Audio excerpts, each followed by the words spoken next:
Здравствуйте, меня зовут Лучникова Ксения, я ученица 8 Б класса школы номер 5 города Ухты. Расскажу вам стихотворение Геннадия Юшкова «Сколько в бой уходило солдат».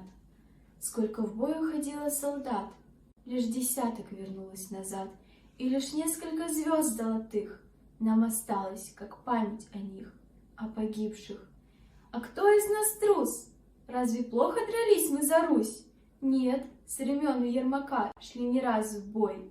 А руки кто поднял на нас, чтоб наш край отстоять от врага? Стали мы во весь рост, вся тайга, лишь немногие ночи прошли, мчались коми от дома вдали, и лишь поезд замедлил свой ход прямо в бой из вагонов вперед.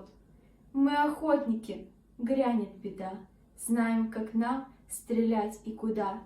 Враг силен, в опьянении злом, бьет по флангам и прет напролом.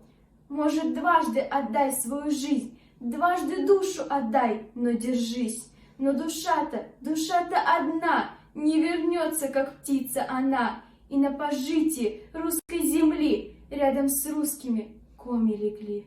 Записать не успели солдат, в эти дни не до наград.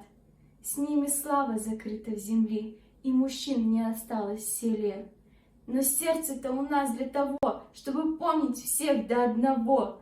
Всех, кто умер, но не отступил, кто изменною жизнь не купил.